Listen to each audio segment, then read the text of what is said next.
जय हिंद दोस्तों, स्वागत है आपका अपने चैनल एग्जाम विद जीके में। तो दोस्तों, रेलवे के सभी एग्जाम को ध्यान रखते हुए मैं आपके लिए लेकर आया हूं यहाँ पर स्पीडी की बुक। स्पीडी की बुक जो कि रेलवे एग्जाम के लिए काफ़ी पॉपुलर है।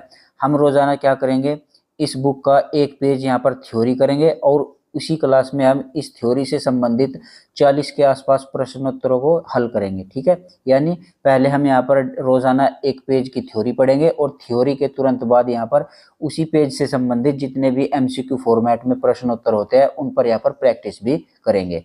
तो आइए आज का जो सबसे पहला वीडियो हम यहाँ पर इसकी शुरुआत करते हैं और सबसे पहले देखते हैं हमारा पहला पेज पर क्या है, संपूर्ण भारत का सामान्य परिचय। ठीक है, तो सबसे पहला पेज यहाँ पर संपूर्ण भारत का सामान्य परिचय, इसके बारे में पढ़ लेते हैं। आपको वीडियो शुरू करने से पहले एक बात और बता दूं कि इसकी पीडीएफ जो है आपको डेली की डेली टेलीग्राम चैनल और हमारे व्हाट्सएप चैनल पर भी मिल जाएगी। ठीक है, तो आप नीचे डिस्क्रिप्शन में दिए गए व्हाट्सएप चैनल को भी ज्वाइन कर लीजिए और टेलीग्राम चैनल को भी ज्वाइन कर लीजिए। आइए आज का ये वीडियो शुरू करते हैं। तो देखिए, सबसे पहले है यहाँ पर भारत दक्षिण एशिया में स्थित भारतीय उपमहाद्वीप, जिसमें कि पाकिस्तान, भारत, नेपाल, भूटान एवं बांग्लादेश का सबसे बड़ा देश है।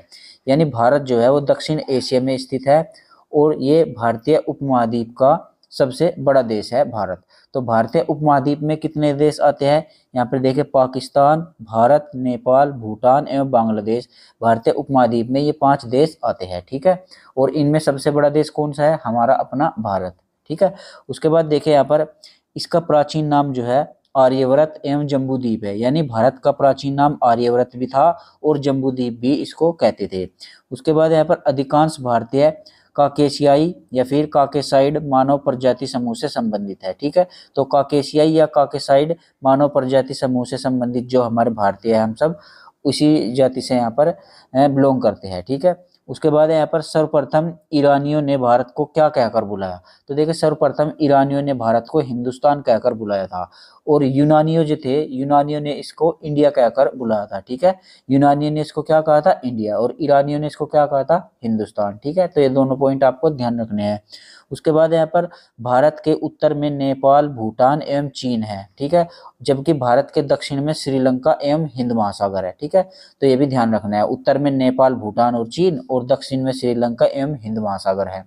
जबकि बात करें यहाँ पर भारत के पूर्व में, तो भारत के पूर्व में यहाँ पर बांग्लादेश, म्यांमार, बंगाल की खाड़ी तथा पश्चिम में पाकिस्तान एवं अरब सागर है। ठीक है, तो ये भारत की चारों दिशाओं के बारे में हमने यहाँ पर आपको बता दिया है। ठीक है, उसके बाद यहाँ पर भारत एकमात्र ऐसा देश है जिसके नाम पर किसी महासागर का नामकरण किया गया है। यानी भारत, हमारे जो महासागर है हिंद महासागर, इसका नाम जो पड़ा है हमारे भारत के ऊपर ही पड़ा है। ठीक है, तो भारत एकमात्र ऐसा देश है जिसके नाम पर किसी महासागर का नाम पड़ा है। ठीक है, ऐसा कोई भी अन्य देश नहीं है, केवल हमारा भारत ही है। ठीक है, और इसके नाम पर कौन सा महासागर का नाम पड़ा है, हिंद महासागर का। उसके बाद यहाँ पर हिंद महासागर के अन्य नाम कौन कौन से हैं, तो देखिए हिंद महासागर को यहाँ पर रत्नाकर भी कहा जाता है, उसको शांत क्षेत्र भी कहा जाता है और 7 समुद्रों की कुंजी भी यहाँ पर हिंद महासागर को ही कहा जाता है। ठीक है, ये भी आपको ध्यान रखना है। उसके बाद यहाँ पर हिंद महासागर का पश्चिमी भाग जो है वो अरब सागर एवं पूर्वी भाग जो है वो बंगाल की खाड़ी कहलाता है। ठीक है, यानी जो हमारे भारत के प्रायद्वीप में जो भी समुद्र है उसका जो पूर्वी हिस्सा है उसको बंगाल की खाड़ी कहा जाता है और उसका जो पश्चिमी हिस्सा है उसको अरब सागर कहा जाता है। ठीक है, उसके बाद यहाँ पर भारत में समुद्र तल से औसत ऊंचाई कहाँ से मापी जाती है, तो देखिए भारत में समुद्र तल से जो औसत ऊंचाई है वो चेन्नई के समुद्र तट से मापी जाती है। ठीक है, ये भी आपको ध्यान रखना है, चेन्नई के समुद्र तट से यहाँ पर ऊंचाई मापी जाती है। उसके बाद यहाँ पर भारत में सर्वाधिक पूर्वी राज्य कौन सा है, तो देखिए भारत के सबसे पूर्वी राज्य जो है वो अरुणाचल प्रदेश है और सबसे पश्चिमी राज्य जो है वो गुजरात है। यहीं पर बात करें सबसे उत्तरी राज्य आपका हिमाचल प्रदेश है और सबसे दक्षिणी राज्य आपका तमिलनाडु है। ठीक है, तो यहाँ पर देखिए एक बात आपको ध्यान रखनी है, अगर आपसे एग्जाम में पूछ ले जाए कि भारत का सबसे उत्तरी राज्य कौन सा है, तो आप देखिए बहुत सारे लोग जो है इसको यहाँ पर गलत कर देंगे, लद्दाख या फिर जम्मू कश्मीर इस पर टिक कर देंगे। जबकि लद्दाख और जम्मू कश्मीर अगर राज्य पूछे आपसे तो ये दोनों नहीं होंगे, क्योंकि लद्दाख और जम्मू कश्मीर जो है ये दोनों यूनियन टेरिटरीज हो गए हैं, यानी केंद्र शासित प्रदेश हो गए हैं। तो जब केंद्र शासित प्रदेश नाम नहीं लेगा, केवल आपसे राज्य पूछेगा, तो राज्य सबसे उत्तरी जो है वो आपका हिमाचल प्रदेश हो जाएगा। तो ये पॉइंट आपको ध्यान रखना है। उसके बाद यहाँ पर देश के केंद्र शासित प्रदेशों में सर्वाधिक भाग में लद्दाख तथा दक्षिणी भाग में अंडमान एवं निकोबार द्वीप समूह है। ठीक है, मैंने अभी आपको बताया अगर राज्य पूछे तो सबसे उत्तरी राज्य है हिमाचल प्रदेश, और अगर आपसे सबसे केंद्र शासित प्रदेश, सबसे उत्तरी केंद्र शासित प्रदेश पूछे तो आपको हो जाएगा लद्दाख, और सबसे दक्षिणी केंद्र शासित प्रदेश पूछे तो आपका अंडमान एवं निकोबार द्वीप समूह हो जाएगा। ठीक है, उसके बाद यहाँ पर भारत की मुख्य भूमि, भारत की मुख्य भूमि जो है वो 8 डिग्री 4 मिनट और 37 डिग्री 6 मिनट उत्तरी अक्षांश एवं 68 डिग्री 7 मिनट और 97 डिग्री 25 मिनट पूर्वी देशांतर है। ठीक है, ये भी आपको ध्यान रखना है। उसके बाद देखिए यहाँ पर संपूर्ण भारत का अक्षांशीय विस्तार जो है वो कितना है, तो देखिए सब संपूर्ण भारत का अक्षांशीय विस्तार 6 डिग्री 4 मिनट से लेकर 37 डिग्री 6 मिनट उत्तरी अक्षांश के मध्य है। ठीक है, यहीं पर बात कर ले अक्षांशीय और देशांतरीय विस्तार में अंतर कितने डिग्री का है, तो देखिए अक्षांशीय एवं देशांतरीय विस्तार में 30 डिग्री का अंतर होता है। ठीक है, सीधा सीधा प्रश्न यहाँ से भी बन जाता है। यहीं पर बात करें कर्क रेखा, तो देखिए कर्क रेखा जो है वो भारत को कि कितने डिग्री पर काटती है, तो देखिए कर्क रेखा जो है वो 23 डिग्री 30 मिनट उत्तरी अक्षांश से यहाँ पर गुजरती है। ये भारत को 2 भागों में बांट देती है। ठीक है, तो ये भी आपको ध्यान रखना है। भारत को 2 भागों में कौन सी रेखा बांटती है, कर्क रेखा, और कहाँ से गुजरती है, 23 डिग्री 30 मिनट उत्तरी अक्षांश से यहाँ पर ये गुजरती है। यहीं पर बात करें कर्क रेखा पर भारत के कितने राज्य आते हैं, तो देखिए कर्क रेखा जो है भारत के 8 राज्यों से होकर गुजरती है, जिसमें कि आपका गुजरात, राजस्थान, मध्य प्रदेश, छत्तीसगढ़, झारखंड, पश्चिम बंगाल और त्रिपुरा एवं मिजोरम हो जाएगा। ठीक है, इसको याद करने की एक ट्रिक भी होती है, मित्र पर गमछा झाड़। ठीक है, तो मित्र पर गमछा झाड़ ये ट्रिक आप लिख लीजिए। उसके बाद यहाँ पर देखिए कर्क रेखा का सर्वाधिक भाग जो है वो मध्य प्रदेश से होकर गुजरता है। ठीक है, अगर आपसे पूछ लिया जाए कि भारत का ऐसा कौन सा राज्य है जिससे कर्क रेखा का सर्वाधिक भाग गुजरता है, तो मध्य प्रदेश से कर्क रेखा का सर्वाधिक भाग गुजरता है। और सबसे कम भाग अगर आपसे पूछा जाए तो सबसे कम भाग जो आपका गुजरता है वो राजस्थान से गुजरता है। ठीक है, यहाँ पर आपको ध्यान रखना है। उसके बाद यहाँ पर बात करें भारत का सबसे दक्षिणतम बिंदु, तो देखिए भारत का सबसे दक्षिणतम बिंदु जो है वो इंदिरा पॉइंट है, और ये इंदिरा पॉइंट कहाँ पर है, ये अंडमान निकोबार द्वीप समूह के ग्रेट निकोबार में है, जो कि आपका 6 डिग्री 4 मिनट उत्तरी अक्षांश पर स्थित है। ठीक है, तो ये भी आपको ध्यान रखना है, सबसे दक्षिणतम बिंदु इंदिरा पॉइंट। और यहीं पर बात करें भारत की मानक समय रेखा की, तो देखिए भारत की मानक समय रेखा जो है वो 82 डिग्री 30 मिनट पूर्वी देशांतर रेखा है, जो कि आपके प्रयागराज के नैनी से होकर गुजरती है। ठीक है, तो यहाँ पर देख लीजिए प्रयागराज के नैनी से होकर गुजरती है, जिसको भारत की मानक समय रेखा भी कहा जाता है।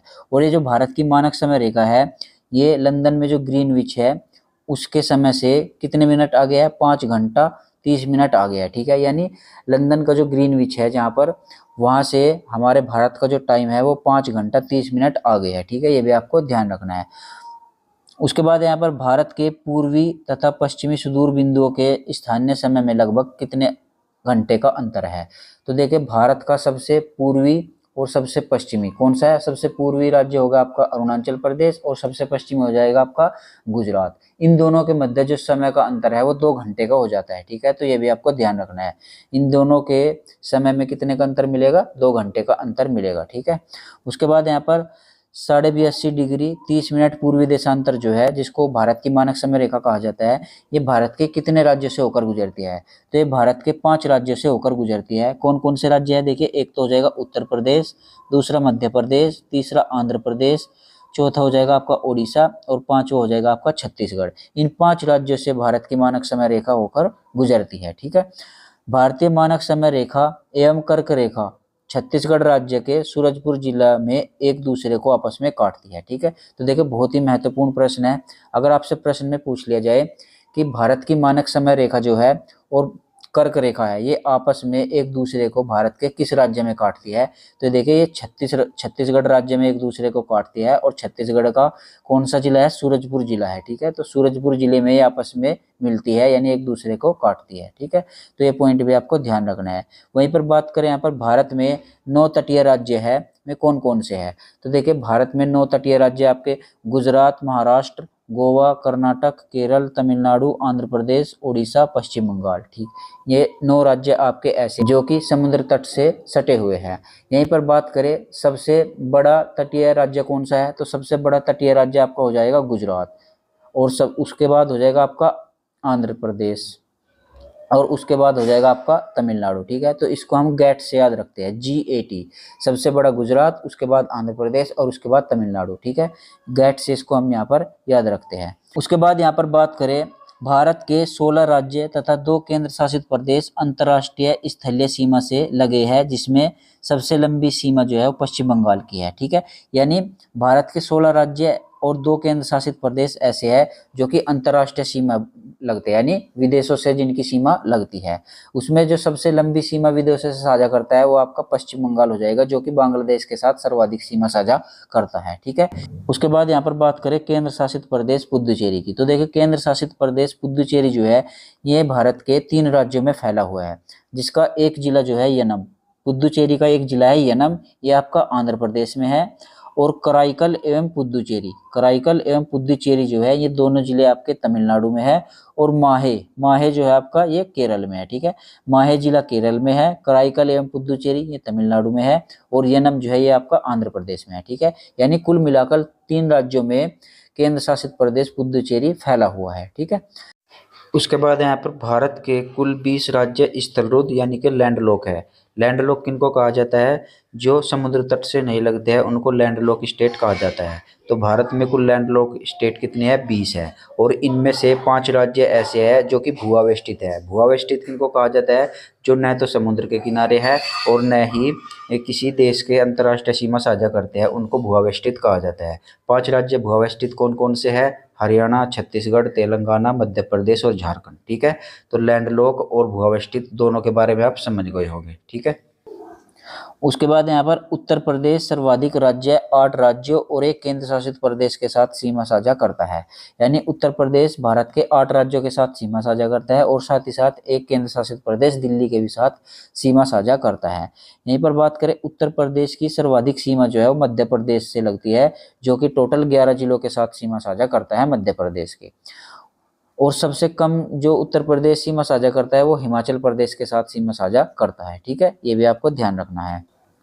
उसके बाद यहाँ पर बात करें भारत की प्रादेशिक जल सीमा, तो देखिए भारत की प्रादेशिक जल सीमा जो है वो भारत की मुख्य भूमि से 12 नॉटिकल मील दूर है। यानी भारत की मुख्य भूमि से 12 समुद्री मील दूर जो है वो भारत की प्रादेशिक जल सीमा होती है, जिस पर भारत का अधिकार होता है।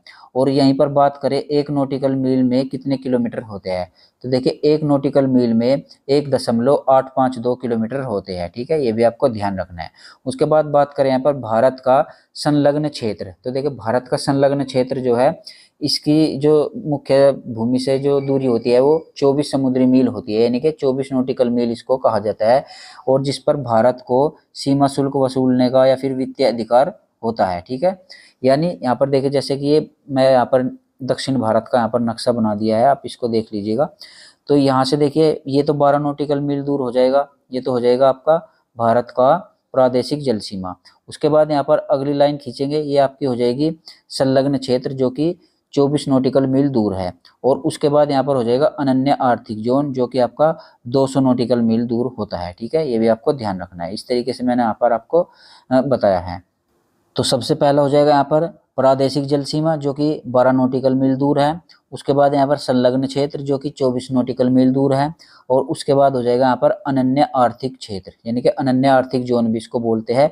ये 200 नॉटिकल मील दूर तक फैला हुआ है, और इस एरिया में भारत जो है सागरीय जीवों और समुद्री खनिजों पर अपना संरक्षण रखता है, और वैज्ञानिक अनुसंधान जो है वो भारत इसी दायरे में करता है। ठीक है, ये भी आपको ध्यान रखना है। उसके बाद यहाँ पर भारत का सर्वोच्च पर्वत शिखर कौन सा है, तो देखिए भारत का सर्वोच्च पर्वत शिखर गोडविन ऑस्टिन या फिर K2 है, जो कि काराकोरम श्रेणी में लद्दाख में स्थित है, और ये वर्तमान में पाकिस्तान के अधिकृत है, यानी कि POK वाला ये क्षेत्र है। ठीक है, उसके बाद यहाँ पर धनुषकोडी, धनुषकोडी जो है ये पंबन द्वीप पर स्थित है, जो कि आपका तमिलनाडु राज्य में है। ठीक है, तो ये भारत का अंतिम क्षेत्र भी इसको कहा जाता है, धनुषकोडी को। तो ये इतने पॉइंट आपको ध्यान रखने हैं। अब देखिए बीच का हिस्सा भी यहाँ पर देख लेते हैं, भारत एक दृष्टि में। ठीक है, मैं इसको थोड़ा जूम कर देता हूँ, भारत एक दृष्टि में, इसको भी यहाँ पर एक बार देख लीजिए। तो देखिए भारत की अवस्थिति, भारत की अवस्थिति जो है वो उत्तरी गोलार्ध एवं पूर्वी देशांतर के मध्य है। ठीक है, तो उत्तरी गोलार्ध एवं पूर्वी देशांतर के मध्य है, ये भी आपको ध्यान रखना है। बात करें यहाँ पर भारत की आकृति की, तो भारत की आकृति जो है वो चतुष्कोणीय है, ठीक है, चतुष्कोणीय भारत की आकृति हो जाएगी। भारत की राजधानी की बात करें तो नई दिल्ली हो जाएगी। और भारत की जलवायु की बात करें तो यहाँ पर मानसूनी जलवायु भारत में पाई जाती है। यहीं पर बात करें भारत में कुल राज्य कितने हैं, तो 28 राज्य भारत में है, ठीक है। बाद यहाँ पर बात करें केंद्र शासित प्रदेशों की, तो देखिए भारत में कुल केंद्र शासित प्रदेश जो है वो 8 केंद्र शासित प्रदेश है। यहीं पर बात करें भारत का कुल क्षेत्रफल कितना है, तो भारत का कुल क्षेत्रफल जो है वो 32,87,263 वर्ग किलोमीटर है, ठीक है। ये भी आपको ध्यान रखना है, 32,87,263 वर्ग किलोमीटर। अगर इसको प्रतिशत में पूछा जाए तो विश्व के कुल क्षेत्रफल का ये 2.42% है, ठीक है, 2.42% विश्व के कुल क्षेत्रफल का प्रतिशत है। बात करें यहाँ पर क्षेत्रफल की दृष्टि से विश्व में भारत का कौन सा स्थान है, तो क्षेत्रफल की दृष्टि से विश्व में भारत का स्थान जो है वो 7वां हो जाएगा। इससे अलग 7 और कौन कौन से है, रूस, कनाडा, चीन, अमेरिका, ब्राजील, ऑस्ट्रेलिया, ठीक है। इसको याद करने की एक ट्रिक भी है, रुख चीन अब आया भारत, ठीक है, रुख चीन अब आया भारत। रू से हो जाएगा रूस, कैसे हो जाएगा कनाडा, चीन से हो जाएगा चीन, ऐसे हो जाएगा अमेरिका, बै से हो जाएगा ब्राजील, आ से हो जाएगा ऑस्ट्रेलिया, ठीक है। इसकी ये ट्रिक भी है, ठीक है। तो देखिए उसके बाद देखिए क्षेत्रफल की दृष्टि से एशिया में स्थान, यानी कि क्षेत्रफल की दृष्टि से अगर एशिया महाद्वीप में पूछा जाए तो भारत का दूसरा स्थान आता है, ठीक है। उसके बाद यहाँ पर बात करें क्षेत्रफल में भारत से 6 बड़े देश कौन कौन से, ये मैंने आपको अभी बता ही दिया ट्रिक के द्वारा भी। रुख चीन अब आया भारत, रूस, कनाडा, चीन, अमेरिका, ब्राजील, ऑस्ट्रेलिया, ठीक है। उसके बाद बात करें यहाँ पर सर्वाधिक बोली जाने वाली भाषा कौन सी है, तो देखिए भारत में जो सर्वाधिक बोली जाने वाली भाषा है वो आपकी हिंदी हो जाएगी। उसके बाद यहाँ पर सबसे बड़ी जनजाति भारत में कौन सी है, तो भारत में सबसे बड़ी जनजाति जो है वो भील जनजाति है, और दूसरी जनजाति जो है वो गोंड हो जाएगी, ठीक। उसके बाद बात करें यहाँ पर भारत का अक्षांशीय स्थिति, तो देखिए भारत की अक्षांशीय स्थिति 8 डिग्री 4 मिनट से लेकर 37 डिग्री 6 मिनट उत्तरी अक्षांश पर है। और यहीं पर इसकी देशांतरीय स्थिति पूछे तो 68 डिग्री 7 मिनट से लेकर 97 डिग्री 25 पूर्वी देशांतर है, ठीक है। ये दोनों भी आपको ध्यान रखनी है। उसके बाद यहाँ पर उत्तर से दक्षिण की लंबाई अगर आपसे पूछी जाए तो 3214 किलोमीटर है। और यहीं पर आपसे पूर्व से पश्चिम की लंबाई पूछे तो 2933 किलोमीटर है, ठीक है। यहीं पर बात करें सबसे पूर्वी बिंदु जो कि आपका किबिथु है, ये आपके अरुणाचल प्रदेश में स्थित है, ठीक है। तो भारत का सबसे पूर्वी राज्य कौन सा है, अरुणाचल प्रदेश, और उसमें जो एक किबिथु जिला है ये सबसे पूर्वी बिंदु भारत का कहा जाता है। यहीं पर सबसे पश्चिमी बिंदु अगर आपसे पूछा जाए तो गुजरात का गुहार मोती या फिर इसको ही गौर माता कहा जाता है, ठीक है। तो सबसे पूर्वी बिंदु किबिथु और सबसे पश्चिमी बिंदु गुहार मोती। उसके बाद बात करें यहाँ पर सबसे उत्तरी बिंदु, तो भारत का सबसे उत्तरी बिंदु जो है वो इंद्रकोल है, जो कि आपका लद्दाख में सियाचिन ग्लेशियर के काराकोरम दर्रे में स्थित है, ठीक है। तो सबसे उत्तरी बिंदु इंद्रकोल जो कि लद्दाख में है। और भारत की मुख्य भूमि का सबसे दक्षिणतम बिंदु कौन सा है, कन्याकुमारी, जिसको कैप कोमेरिन भी कहा जाता है, ये आपका तमिलनाडु में है, ठीक है। तो मुख्य भूमि से यहाँ पर पूछा गया है तो कन्याकुमारी कैप कोमेरिन हो जाता है। यहीं पर आपसे अगर बिना मुख्य भूमि के पूछा जाए तो सबसे दक्षिणतम बिंदु जो है वो आपका इंदिरा पॉइंट हो जाता है, जिसका अन्य नाम जो है पिग्मेलियन या फिर पार्सन पॉइंट भी इसको कहा जाता है, ठीक है। ये आपके अंडमान निकोबार द्वीप के ग्रेट निकोबार पर स्थित है, ठीक है। उसके बाद यहाँ पर दक्षिणी बिंदु भूमध्य रेखा से कितनी दूर है, यानी कि भारत का जो दक्षिणी बिंदु है वो भूमध्य रेखा से कितनी दूर है, तो भूमध्य रेखा से 876 किलोमीटर की दूरी पर स्थित है। यहीं पर बात करें भारत की स्थलीय सीमा की कुल लंबाई कितनी है, तो भारत की स्थलीय सीमा की कुल लंबाई जो है 15,200 किलोमीटर है। यहीं पर बात करें भारत की मुख्य भूमि से तट की लंबाई कितनी है, यानी कि जो समुद्री तट होते हैं ना हमारे भारत के राज्यों के उस पर, तो उसकी समुद्री तट की लंबाई यहाँ पर पूछी गई है। तो यहाँ पर देखिए 6100 किलोमीटर जो है भारत की मुख्य भूमि के तट की लंबाई है। यहीं पर आपसे द्वीपों सहित तटीय लंबाई आपसे पूछे तो भारत में द्वीपों सहित तटीय लंबाई हो जाती है आपकी 7516.6 किलोमीटर, ठीक है। यहीं पर बात करें समुद्र तट से लगे हुए राज्य कितने हैं, 9 राज्य मैंने भी आपको बताया था, जिसमें सर्वाधिक समुद्री तट रेखा जो बनाता है वो आपका गुजरात, दूसरे पर आंध्र प्रदेश और तीसरे पर आपका तमिलनाडु, ठीक है। उसके बाद बात करें यहाँ पर सबसे लंबी तटीय रेखा वाला राज्य कौन सा है, गुजरात, मैंने अभी आपको बताया। और सबसे छोटी तटीय रेखा वाला राज्य कौन सा हो जाएगा, आपका गोवा हो जाएगा। ठीक है, ये भी आपको ध्यान रखना है। सबसे छोटी तट रेखा वाला केंद्र शासित प्रदेश अगर आपसे पूछ लिया जाए तो आपका हो जाता है अंडमान एवं निकोबार द्वीप समूह। अंडमान निकोबार द्वीप समूह एक ऐसा केंद्र शासित प्रदेश है जो कि सर्वाधिक छोटी तट रेखा वाला केंद्र शासित प्रदेश है। उसके बाद यहाँ पर बात करें प्रायद्वीपीय भारत या फिर भारत की दूसरी सर्वाधिक लंबी तट रेखा वाला राज्य कौन सा है, ये भी मैंने आपको बता दिया, आंध्र प्रदेश। उसके बाद यहाँ पर बात करें सर्वाधिक नगरीकृत राज्य कौन सा है, तो सर्वाधिक नगरीकृत राज्य आपका हो जाएगा महाराष्ट्र। ठीक है, ये भी आपको ध्यान रखना है। उसके बाद यहाँ पर न्यूनतम नगरीकृत राज्य कौन सा है, तो न्यूनतम नगरीकृत राज्य जो आपका हो जाएगा हिमाचल प्रदेश हो जाएगा। और सर्वाधिक वनाच्छादित राज्य कौन सा है, तो सर्वाधिक वनाच्छादित राज्य आपका मध्य प्रदेश हो जाएगा। और सबसे न्यूनतम वनाच्छादित राज्य आपका हरियाणा हो जाएगा। सर्वाधिक वर्षा वाला अगर आपसे पूछे तो सर्वाधिक वर्षा आपकी मेघालय के मौसिनराम में होती है और सबसे कम वर्षा आपकी लद्दाख के लेह में होती है। ठीक है, सबसे ठंडा स्थान अगर आपसे पूछा जाए तो लद्दाख का द्रास स्थान जो है ये सबसे ठंडा स्थान है भारत का। और यहीं पर आपसे पूछा जाए कि हिमालय से लगे राज्यों की संख्या कितनी है, तो भारत में हिमालय से लगे राज्यों की जो संख्या है वो टोटल 10 हो जाएगी। यानी भारत के टोटल 10 राज्य हिमालय से लगे हुए हैं। ठीक है, तो ये तो हो गई यहाँ पर इस पूरे पेज की थ्योरी। तो चलिए अब हम यहाँ पर देखते हैं इन्हीं थ्योरी से संबंधित 40 महत्वपूर्ण प्रश्नोत्तर, जिनको आप प्रैक्टिस करेंगे तो आपको काफ़ी मजा आएगा और आप देखिए बहुत ही अच्छे तरीके से उनको हल भी कर लेंगे। तो यहाँ पर हमने इस पीडी का पहले पेज की थ्योरी पढ़ ली है। अब हम इससे संबंधित महत्वपूर्ण प्रश्नोत्तर यहाँ पर कर लेते हैं। हमने जो थ्योरी में पढ़ा है प्रश्न भी उन्हीं से रिलेटेड होंगे। तो देखिए सबसे पहला प्रश्न है यहाँ पर, सर्वप्रथम भारत को इंडिया कहकर किसने संबोधित किया, तो भारत को इंडिया कहकर जो संबोधित किया था वो यूनानियों ने किया था। ठीक है, तो प्रश्न का सही जवाब हो जाएगा यूनानियों। और यहीं पर बात करें कि हिंदुस्तान किसने कहा था, तो हिंदुस्तान जो कहा था वो आपका ईरानियों ने कहा था। ठीक है, तो ईरानियों ने यहाँ पर हिंदुस्तान कहा था और इंडिया जो कहा था वो यूनानियों ने कहा था। तो प्रश्न का सही जवाब हो जाएगा ऑप्शन नंबर सी। अगला प्रश्न है यहाँ पर प्रश्न नंबर 2, भारतीय उपमहाद्वीप में कौन सम्मिलित नहीं है। तो देखिए भारतीय उपमहाद्वीप में मैंने आपको 5 देश बताए थे, जिसमें कि आपका पाकिस्तान, नेपाल, भूटान और आपका हो जाएगा बांग्लादेश और एक हो जाएगा अपना भारत। ठीक है, ये 5 देश भारतीय उपमहाद्वीप में गिने जाते हैं, लेकिन श्रीलंका जो है ये भारतीय उपमहाद्वीप का हिस्सा नहीं माना जाता। तो इस प्रश्न का सही जवाब हो जाएगा ऑप्शन नंबर डी। अगला प्रश्न है यहाँ पर प्रश्न नंबर 3, उत्तर प्रदेश राज्य की सीमा भारत के कितने राज्यों को स्पर्श करती है। तो देखिए उत्तर प्रदेश की सीमा भारत के 8 राज्यों को स्पर्श करती है। अगर यहाँ पर प्रश्न पूछ लिया जाए कि उत्तर प्रदेश की सीमा भारत के कितने राज्यों और केंद्र शासित प्रदेशों के साथ सीमा साझा करती है, तब आपके प्रश्न का सही जवाब हो जाता 9, क्योंकि उत्तर प्रदेश की सीमा एक केंद्र शासित प्रदेश दिल्ली के साथ भी सीमा साझा करती है। यहाँ पर हमसे राज्यों के बारे में पूछा गया था, तो इसलिए प्रश्न का सही जवाब हो जाएगा ऑप्शन नंबर सी। अगला प्रश्न है यहाँ पर प्रश्न नंबर 4, भारत की जल क्षेत्र सीमा कहाँ तक फैली है। तो देखिए भारत की जल क्षेत्र सीमा जो है ये आपकी 12 नॉटिकल मील तक फैली है, यानी 12 समुद्री मील इसको कहा जाता है। तो प्रश्न का सही जवाब हो जाएगा ऑप्शन नंबर बी। अगला प्रश्न है यहाँ पर प्रश्न नंबर 5, भारत की सबसे पूर्वी बिंदु कौन सा है।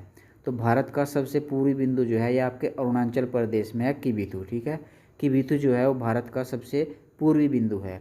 यहीं पर बात करें भारत का सबसे पश्चिमी बिंदु, तो गुजरात में है गुहार मोती जिसको कहा जाता है। ठीक है, और यहीं पर बात करें भारत का सबसे उत्तरी बिंदु, तो सबसे उत्तरी बिंदु जो है वो इंदिरा कोल होता है और सबसे दक्षिणी बिंदु जो है वो आपका इंदिरा पॉइंट होता है। ठीक है, तो चलिए अगला प्रश्न यहाँ पर देखते हैं। अगला प्रश्न है प्रश्न नंबर 6, भारत की मुख्य भूमि का अक्षांशीय विस्तार क्या है।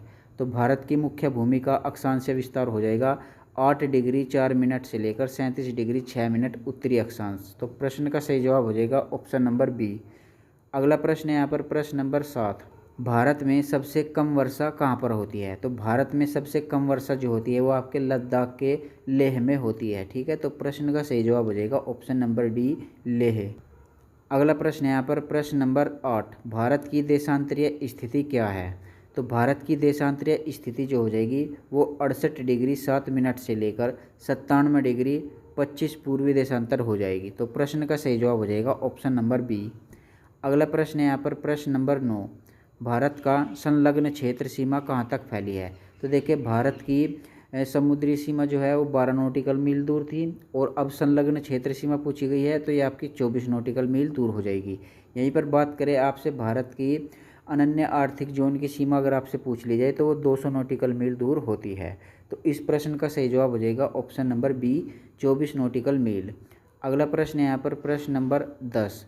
भारत का औसत समुद्र तल का मापन किस तट से किया जाता है? तो भारत का औसत समुद्र तल से जो मापन किया जाता है वो चेन्नई तट से किया जाता है। ऑप्शन नंबर डी प्रश्न का सही जवाब हो जाएगा। अगला प्रश्न है यहाँ पर प्रश्न नंबर 11। क्षेत्रफल की दृष्टिकोण से भारत का सबसे बड़ा केंद्र शासित राज्य कौन सा है? तो भारत का सबसे बड़ा केंद्र शासित प्रदेश या राज्य आपका पूछा जाए तो लद्दाख हो जाएगा। ठीक है, तो लद्दाख जो है क्षेत्रफल की दृष्टि से भारत का सबसे बड़ा केंद्र शासित प्रदेश है। अगला प्रश्न है यहाँ पर प्रश्न नंबर 12। भारत का अनन्य आर्थिक क्षेत्र कहाँ तक है? तो भारत का अनन्य आर्थिक क्षेत्र जो है ये 200 नॉटिकल मील में फैला हुआ है। ठीक है, तो प्रश्न का सही जवाब है ऑप्शन नंबर सी। अगला प्रश्न है यहाँ पर प्रश्न नंबर 13। भारत की सबसे पश्चिमी बिंदु कौन सी है? तो देखिए भारत का सबसे पश्चिमी बिंदु गुहार मोती है जो कि आपका गुजरात राज्य में है। ठीक है, तो इस प्रश्न का सही जवाब हो जाएगा ऑप्शन नंबर डी।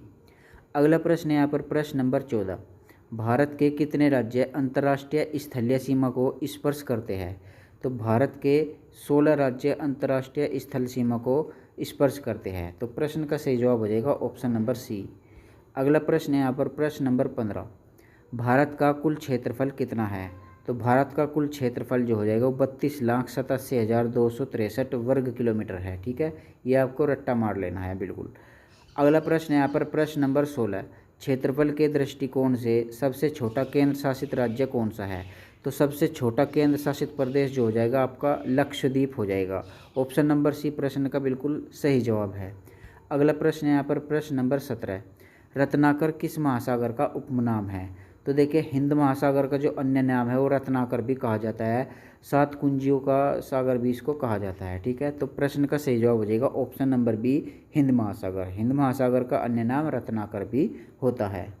अगला प्रश्न है यहाँ पर प्रश्न नंबर 18। मुख्य भूमि का दक्षिणतम बिंदु कौन सी है? तो मुख्य भूमि का दक्षिणतम बिंदु जो है वो आपका कन्याकुमारी हो जाएगा। तो यहाँ पर देखिए मुख्य भूमि का पूछा गया है तो कन्याकुमारी होगा। अगर आपसे मुख्य भूमि ना लगाकर केवल दक्षिणतम बिंदु पूछा जाता तो आपका हो जाता इंदिरा पॉइंट। ठीक है, तो इस प्रश्न का सही जवाब हो जाएगा ऑप्शन नंबर सी। अगला प्रश्न यहाँ पर प्रश्न नंबर 19। कर्क रेखा भारत के कितने राज्यों से गुजरती है? तो कर्क रेखा भारत के 8 राज्यों से होकर गुजरती है, जिसकी मैंने आपको ट्रिक भी बताई थी। मित्र पर गमछा झाड़। मी से हो जाएगा मिजोरम, त्र से हो जाएगा त्रिपुरा, पै से हो जाएगा पश्चिम बंगाल, ग से हो जाएगा गुजरात, मै से हो जाएगा मध्य प्रदेश, झ से हो जाएगा झारखंड, और र से हो जाएगा राजस्थान, और छ से हो जाएगा छत्तीसगढ़। ठीक है, तो इस तरीके से आपको इसको याद रखना है। तो कर्क रेखा भारत के कितने राज्यों से होकर गुजरती है? 8 राज्यों से होकर गुजरती है। प्रश्न का सही जवाब ऑप्शन नंबर सी। अगला प्रश्न है यहाँ पर प्रश्न नंबर 20। कर्क रेखा भारत के किस राज्य से नहीं गुजरती है? तो भारत के किस राज्य से नहीं गुजरती है पूछा गया है। तो देखिए गुजरात से गुजरती है, बिल्कुल गुजरती है। त्रिपुरा से गुजरती है, बिल्कुल गुजरती है। मिजोरम से भी गुजरती है, लेकिन मणिपुर से यहाँ पर नहीं गुजरती। तो प्रश्न का सही जवाब क्या हो जाएगा? Option number D, Manipur. अगला प्रश्न है यहाँ पर प्रश्न नंबर 21। भारत में सर्वाधिक बोली जाने वाली भाषा कौन सी है? तो भारत में सर्वाधिक बोली जाने वाली भाषा जो है वो हिंदी हो जाएगा। तो इस प्रश्न का सही जवाब हो जाएगा ऑप्शन नंबर डी। अगला प्रश्न है यहाँ पर प्रश्न नंबर 22। विश्व में क्षेत्रफल की दृष्टि से भारत का स्थान क्या है? तो देखिए विश्व में क्षेत्रफल की दृष्टि से भारत का जो स्थान हो जाएगा वो 7वां हो जाएगा। ऑप्शन नंबर सी प्रश्न का सही जवाब है। इसको याद करने की मैंने आपको ट्रिक भी बताई थी।